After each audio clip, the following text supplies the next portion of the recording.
I'll show how to make miters that are precise, fit tightly, and are very strong because they have a spline running all the way through them, and it's done entirely with a router. So you can make frames that are very large.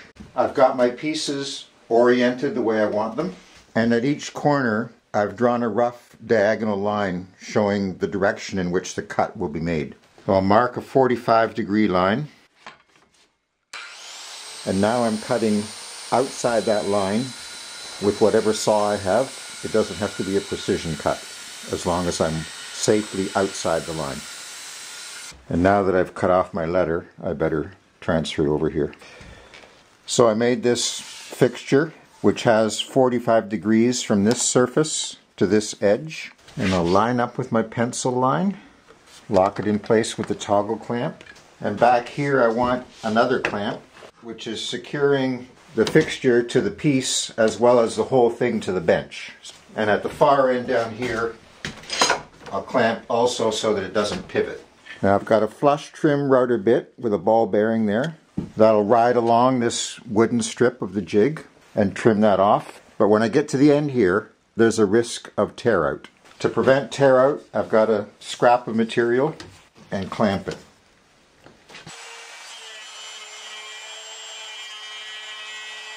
That gave me a surface that is smoother than I would get from a saw blade. It's also a perfect 45, assuming I've made the jig correctly.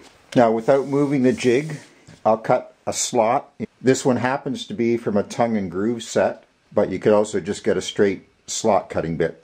Even though this bit has a ball bearing guide, I'm going to use a fence because I don't want to cut to the full depth all at once, because that might cause tear out. And this way I can do it in 3 passes by adjusting the fence to take, say, 1/8 of an inch off on the first pass. This yellow thing here is just a router plate from a router table. Could have easily been a piece of wood, piece of MDF. I added this wooden handle to the plate over here, and that feels good. It feels like I've got better control in keeping this flat on the surface. This is a large diameter bit, so I'm running the router at the slowest speed. So now I can adjust the fence for the second cut, which here I'll come in so that I'm 1/8 of an inch away from the ball bearing. For the final cut, I'll bring the fence so that it's even with the ball bearing. I work on whichever side of the edge feels comfortable. Before I remove the jig, I'm going to slide a ruler along here just to make sure I've come all the way through. And I can see that on this end, I started a little too late on the last cut, so the ruler is bumping up. That would be hard to fix once I take this piece off. So now all I have to do is run the slot bit over again and start a little earlier. Now repeat our little test, and there it's good. And here you can see the quality of the cut. I'm measuring from the freshly cut corner in order to get a precise length.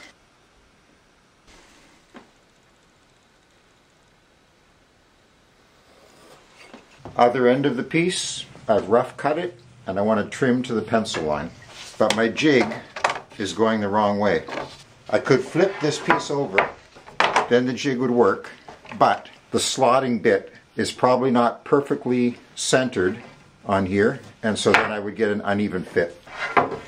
So I always want to route on the top surface, so I made a pair of guides.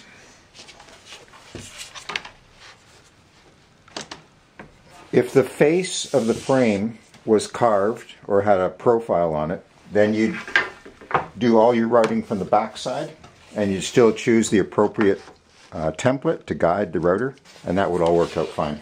For the spline, we want the grain running this way so that it'll be a strong joint, and we want it, not too loose, just loose enough that you can get the glue in there. So what I'll do is I'll cut strips off of there to make the splines. Here's a handy accessory that attaches to your crosscut sled, and the way it works is this piece slides in, that creates the stop. When I've got that in position, I slide this away, and then I can make a cut of a precise width. If I didn't slide this away, then as the blade came in here, this piece would be caught between the stop and the blade, and it would bounce around and make a mess. And then on here there's an adjusting screw, and I've noted that one turn moves at 0.05 inches. So let's test the fit. Feels good, and it's long enough that it projects past both corners. And it's thin enough that this spline can close up completely, but I don't have a lot of play, which would cause gaps at the edges. And up and down this way there's almost no movement at all. Now I can cut the rest of the splines and know that they will all come out the same width because I'm using this little accessory on the crosscut sled. To help line up this corner when I get to the actual gluing stage, I get it lined up and I'll put a pencil mark here because it's easier to line up the pencil mark than to line up the corner. I made these clamping blocks with 400 grit sandpaper stuck to the edge there. Cork might have been a better choice. I placed them on the frame, leaving enough room for the spline to fit. And that gives the strength, as well as during gluing it gives the alignment this way. And then a clamp can go here to pull the joint in tight, and I would use the pencil lines to make sure it's even. And then I've got a perfect 90-degree square that will go in here with clamps, and that'll ensure that the corner is square. I'm using Titebond 2 in a extended set time version, which gives me more time to work before the glue starts to grab. Handy way to open the lid is with a wrench like that.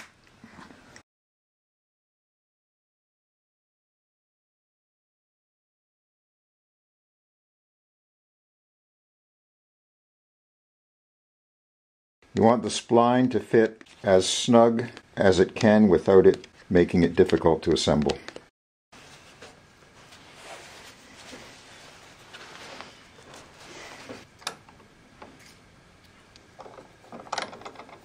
I got my pencil mark lined up good. Now I can pull that joint in and my square corner guaranteed. That's snug all in there. Now I can tighten up a little more. Do a close-up of that joint so you can see how nicely it fits. And I want to mention the importance of clamping this 90-degree piece in place. Before I went on to the final thing, I did an experiment with a couple of scraps, and I used these pieces here to clamp it together, and it looked like a really good fit, which it is. But then when I checked the square on this, it was slightly out, out this way a little bit. And of course, if you do that on every corner, it's going to add up and not work. So this is very important to ensure an absolute 90 degree. And if you're wondering, well, how do I make something that's a perfect 90 degree? I'll put a link below to a crosscut sled that allows you to do this on a table saw with great accuracy. Now I've got 3 corners glued, and there's just the 4th to do. The misalignment of the 4th corner exposes how accurately the other 3 corners were done. And this is not perfectly aligned, but it takes very little force to bring it into perfect alignment. So I'm satisfied with that. So I'm cutting out this piece with an offset dovetail saw that allows me to go in tight to the wood. But I don't really want to push this in too tight because I don't want to scratch that with the...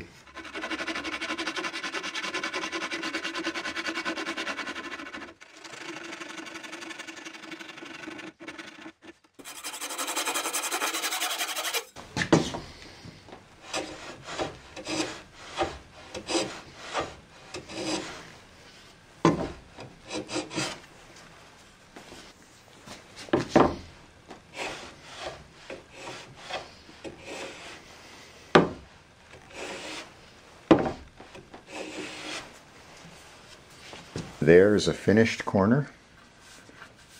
Feels good, looks good. You can also make miters of angles other than 45 degrees using the same methods, and I'll show a few tips for that. These 2 pieces are the beginning of jigs that will be used to route the miter of the sill that's going in here.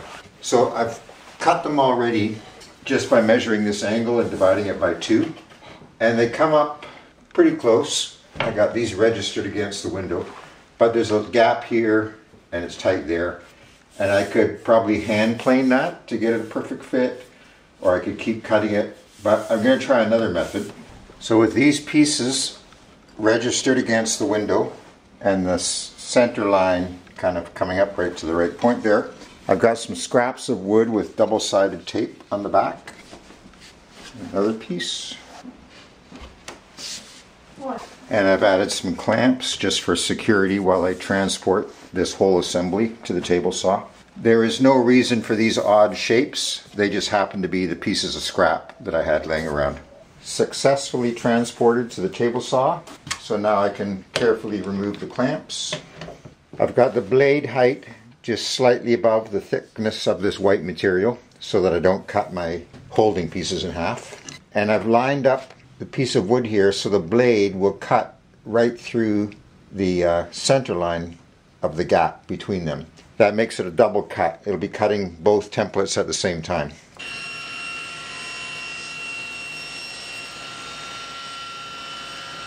So these pieces now come together with no gap when they're pushed against the window. And if I use them as the guide to cut the actual windowsill pieces, then those windowsill pieces will also come together with no gap. This edge of the template was butted up against the window when these angles were being formed.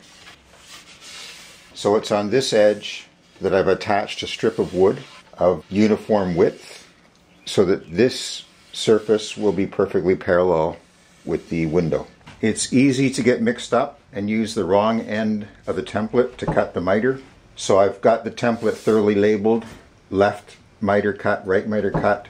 The top of the windowsill piece goes against this surface, and the edge of the windowsill that goes against the window registers here. And then on the edge of the windowsill that goes against the window, I've got it labeled left and right. So then I can take my left, match it up with that, match that up, and know that I've got the right angle for the cut that needs to be made. I can use my template to draw a line.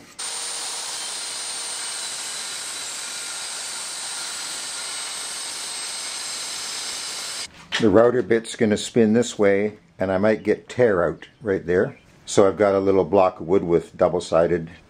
I'll just slip that right in there nice.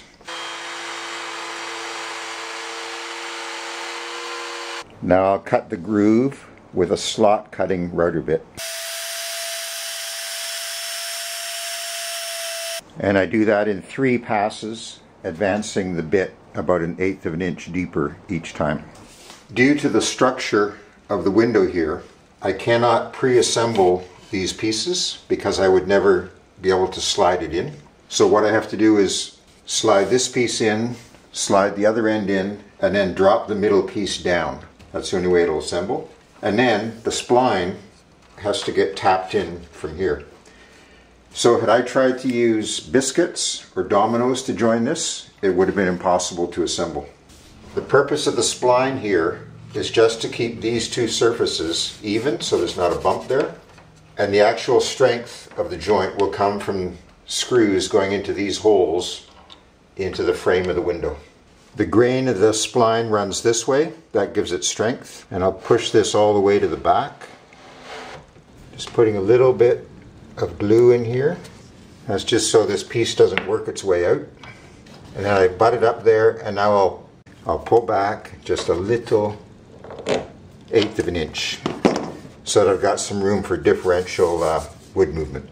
I'll try a flush cutting saw and see how that works.